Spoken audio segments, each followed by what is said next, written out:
everyone, welcome back to the channel. Today we're diving into one of the biggest breakthroughs in modern science, CRISPR-Cas9. Is a technology so powerful that it can literally edit the genes inside living organisms. Imagine being able to change someone's DNA, fix diseases at their genetic root, or even help crops grow better and more sustainably.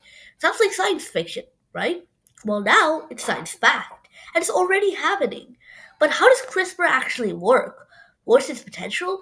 And why on earth is it such a big deal? Let's get into it. Today, we're going to be breaking down CRISPR-Cas9 in a way that's easy to understand.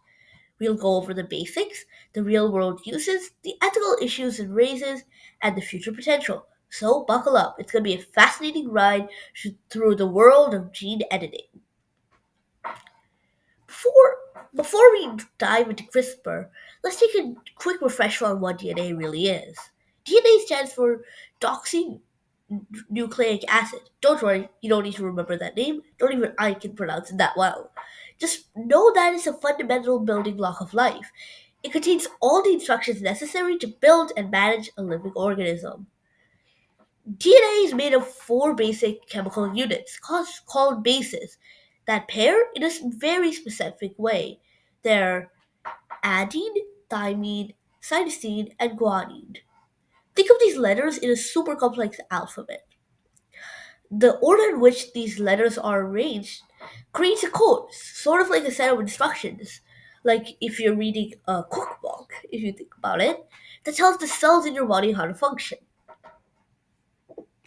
DNA is made up of two long strands that coil into double helix. That's probably what you know. It looks like a twisted ladder. The base pairs A, T, C, G form at the rungs of the ladder, while the sugar and phosphate molecules form on the side. The is what creates proteins, which are the basic building blocks of life. Proteins like enzymes that help digest food, or hemoglobin in our blood that carries oxygen. These proteins are created based on the instructions stored in genes.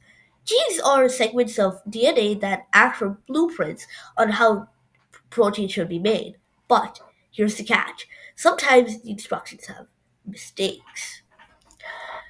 A small change or mutation in a DNA sequence can cause problems. It's like a typo in a recipe that ruins a dish.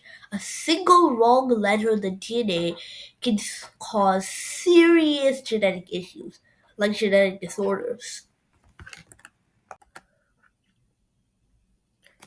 That's where CRISPR-Cas9 comes in. It's a revolutionary tool that allows scientists to precisely edit the genetic code, like editing a text document. So, how does CRISPR work? CRISPR actually comes from a natural process that happens in bacteria. When a bacteria is attacked by viruses, they store small pieces of the virus's DNA in their own genome. These stored sequences are called CRISPR sequences, and the bacteria use them like a genetic memory system to recognize and defend against future attacks by the same virus. Scientists discovered that they could harness this natural defense mechanism to edit the DNA of other organisms, including us humans. CRISPR-Cas9 is made up of two main components, a guide RNA and the Cas9 protein. The guide RNA is designed to match a specific DNA sequence, much like a GPS guiding you to destination. Once it finds its match, the Cas9 protein cuts the DNA at that exact spot. And this is where the editing happens. The cell tries to repair the break in its DNA, and the scientist can either let the cell repair it on its own or provide the correct genetic material to help the repair process. If the right DNA is introduced during repair, the gene can be edited to fix a genetic mutation. So let's break this down even further. Here's how CRISPR works step by step. Step 1. First, scientists design the guide RNA. This RNA is the key to targeting a specific part of the DNA. It's like programming a GPS with the exact coordinates of where to go. Step 2. The guide RNA binds to the DNA sequence, the target one, like a lock and a key. It holds the Cas9 protein in place, right at the point where the DNA needs to be cut. Step 3. The Cas9 protein cuts the DNA at the target location, making a break in the double helix. This break is important because it tells the cell, hey, look, we need to fix this. Step 4. Now the cell's repair systems swing into action. There are two main ways that the cell fixes the DNA break: non homologous end joining, or NHEG, and homoglobin directed repair, HDR. With NHEG, the cell simply tries to glue the broken ends of the DNA back together. But sometimes this results in small errors which could disable a gene or make a new mutation. Not fun. This is useful if you want to turn off a gene, though. But with HDR, the cell uses a template, essentially a piece of correct DNA that the scientists provide. The cell then uses this template to fix the break, repairing the gene exactly the way it's supposed to be. Now let's talk about when CRISPR is being used. This technology is already making waves in a variety of fields, and its potential is vast. In agriculture, CRISPR is revolutionizing crop production. Scientists have used CRISPR to create crops that are more resistant to pests, diseases, and environmental stress. For example, researchers have engineered a variety of rice that's more resistant to bacterial infections and tomatoes that have a longer shelf life. This could help farmers reduce their reliance on pesticides and increase food security worldwide. In the world of animals, CRISPR is also being used to edit livestock. For example, pigs have been genetically modified to be resistant to a disease called PRRS, which causes huge losses in the pig farming industry. This could make farming more sustainable and reduce the need for antibiotics. And in medicine, the applications are even more promising. Scientists are already using CRISPR in clinical trials to, to treat genetic disorders like sickle cell anemia, cymic fibrosis, and Duchenne muscular dystrophy. Researchers are even testing CRISPR on immune cells to fight cancer by reprogramming the immune system to better target and destroy cancer cells. These applications could change the way we treat and even cure genetic diseases, but the possibilities don't even end there. With all this potential comes some very serious ethical questions. CRISPR isn't just a tool for fixing genetic mistakes. It also raises questions about how far we should go into editing DNA, particularly when it comes to humans. One of the biggest ethical concerns revolves about germline editing. This is where genetic modifications are made to the sperm, egg, or embryo. These changes would not just affect the individual, but could be passed down to future generations. The ability to alter a person's genes before birth could lead to a world where genetic traits like intelligence, appearance, or disease resistance are selected. But this raises serious questions. Should we have the ability to design babies? If we start to edit embryos for specific traits, what happens to the concept of natural variation in society? Will it lead to a new form of inequality where only the wealthy can afford to genetically enhance their children? Or will it create new forms of discrimination based on genetic modification? And middle schoolers, much more bullying. Additionally, many people are concerned about the potential of unintended consequences. Even with the best intentions, gene editing could have unexpected effects. For example, CRISPR might edit the wrong gene or cause off target mutations, leading to unpredicted health problems. Even though CRISPR is precise, it's not even perfect.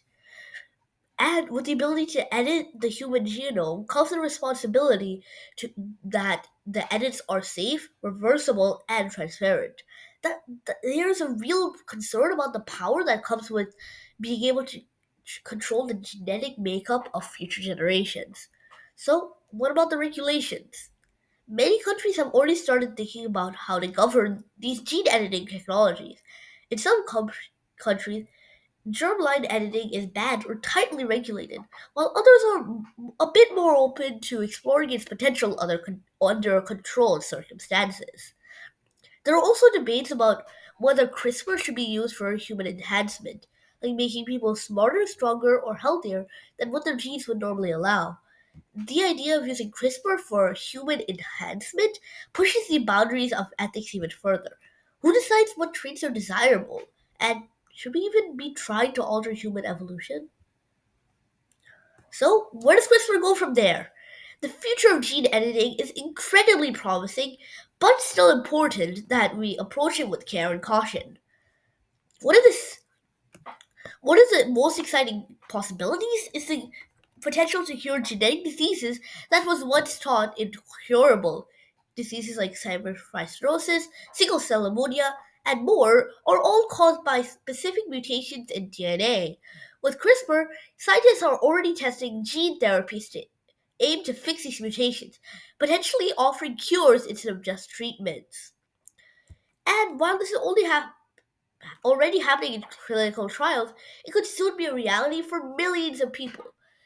CRISPR could lead to personalized medicine, where doctors design treatments tailored to an individual's ge- unique genetic makeup. Imagine being able to treat cancer, HIV, or even Alzheimer's disease in ways that are much more effective and less toxic than today's options.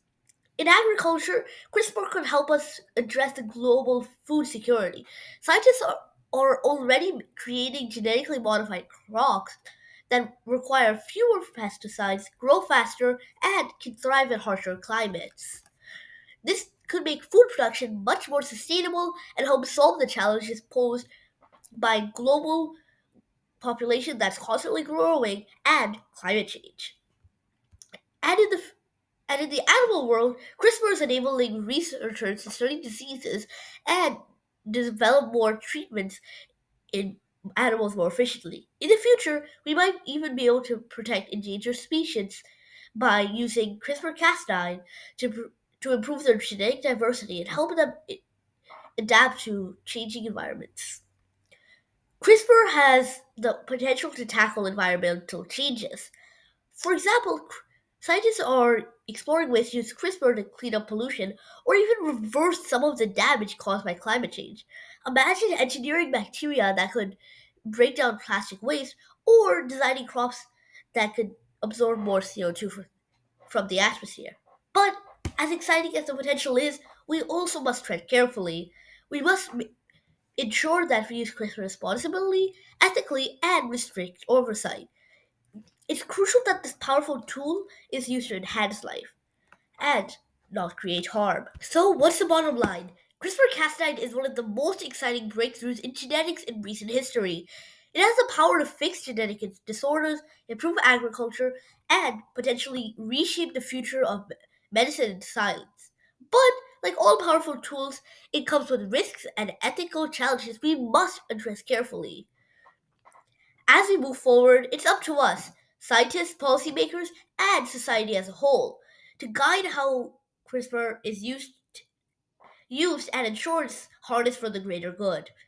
The future of gene editing is bright, but we need to be mindful of the choices we make along the way. If you learned something new today, make sure to like, subscribe, and comment for more videos about the latest in science and technology. We'll see you in the next video.